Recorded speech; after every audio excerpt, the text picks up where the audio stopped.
Superman has been waiting for Glaze for like months. Literally months. Sorry, babe. You and me, babe. You and me, babe. It's just nothing else like you. We're ready to go. Let's talk scales.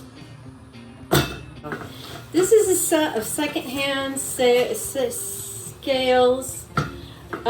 They are bakery scales, actually. They're a whole lot easier to use than like a triple balance scale. It has markings at the 1/4 ounce. But the thing with analog scales versus digital scales is that analog scales won't turn off in the middle of your recipe.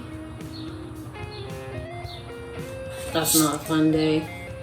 So I made my weights to make it very easy to do 100 ounce recipes. That is 6 1/4 pound recipe. A lot of people do 10-pound recipes. That's a little much. That's enough for a like 5-gallon bucket, and that's too much for our studio. But a 1,000-gram batch isn't enough, so I prefer 100 ounces. I had to make my weights to begin with. I set up my weights to do ounce measurements. So this is 10 ounces. I can put this on 10 ounces. There it is right there. I put lead shot in that. See how it's nice and level now? So this weighs 10 ounce. So then I took this and put it over here. And this is now got 10 here and 10 there. And that's 20. Now I can weigh out my ingredients in ounces, and I can follow the recipes just flat. 1 ounce is 1%. So if I need, 30% silica, 30. Just remember that if you have a set of scales like this, whatever goes over here has to go over here. So if I'm going to weigh my ingredients in this, I need another one to go over here to counterweight that. Now, don't get me wrong, you can use anything to counterweight that. But you first get it level first, and then you can put your weight on, and then you can put your ingredients in. I have to make licorice and raspberry.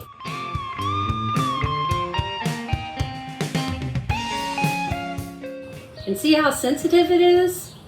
I mean, just that much powder, and it changes it. They are extremely accurate. Still, weigh 1 ingredient at a time.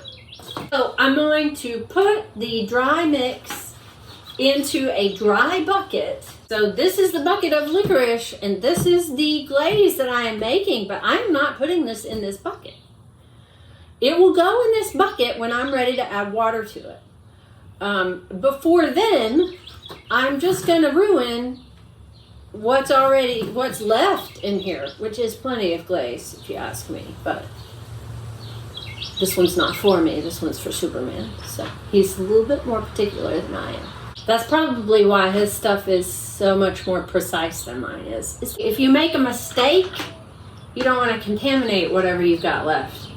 Even if you don't have anything left, really. Well, I guess we don't have anything left, it wouldn't matter, but I have some left, so.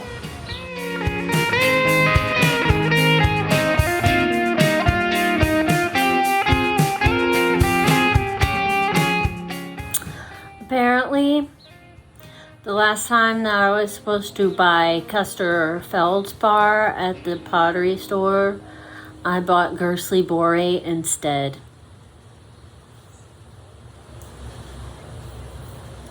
No, I don't have the ingredients. And I kind of realize why Superman has been waiting for months for his glaze.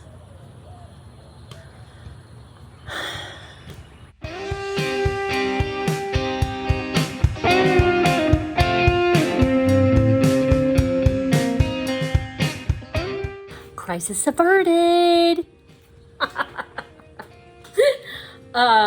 Went back to the book. This is the book, by the way. I went back to the book, and it has a instead of Custer, you can use G200 feldspar, and you just it's all in the notes. You just reduce the EPK and increase the silica, and voila. Well, I have G200 running around here somewhere. But it's been so stinking long since I mixed glazes. So, work around, back at it.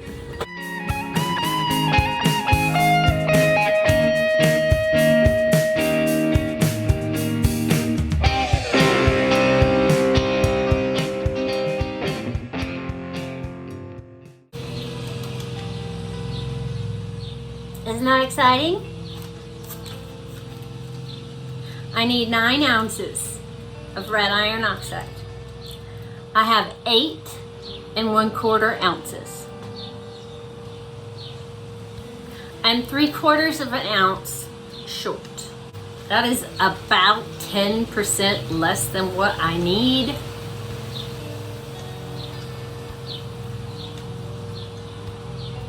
And it's Superman's glaze. And now, a beautiful place to illustrate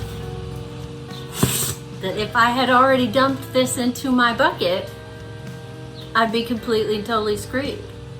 As it is, this is just a clear glaze. So I could hydrate this and have a clear glaze, or I could put colorants in it and make it a different color. Problem is, I don't need any other colors.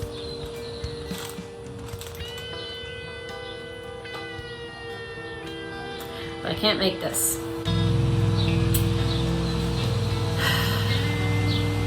You ever just have one of those days where it feels like everything you try and do just doesn't come out? It's too bad I can't just scrape some of the rust off of this set of scales here.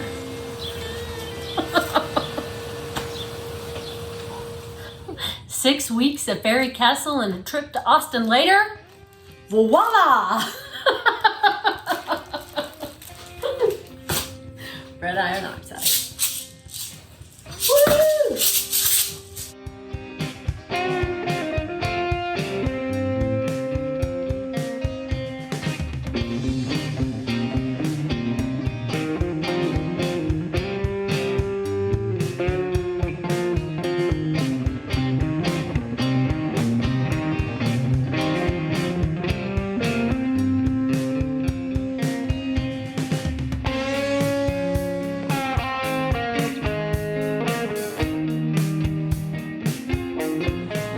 It's happening again.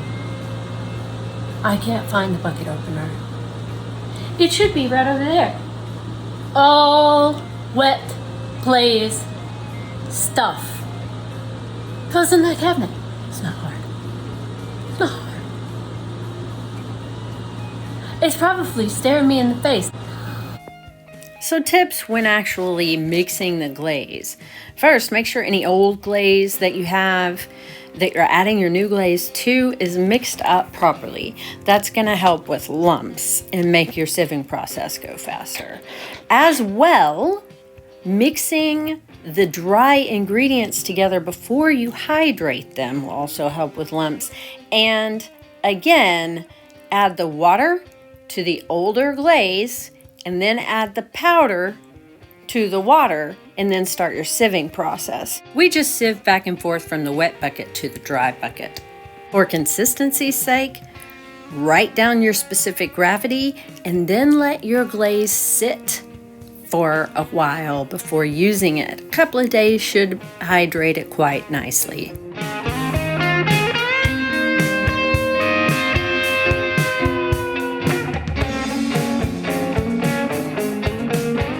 It's not rocket science, people.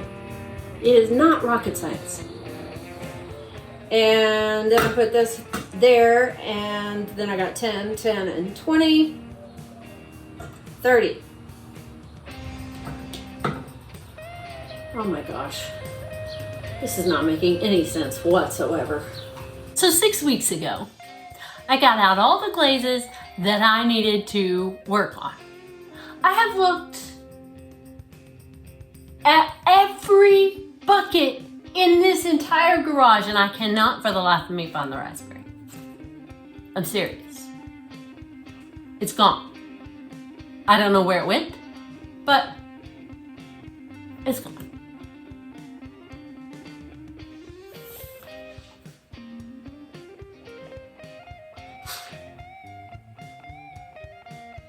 It's the bucket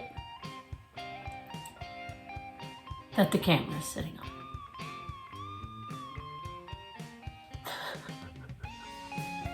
I can't make this stuff up, guys. Thanks for coming, everybody. Make sure you check the description for all of those links.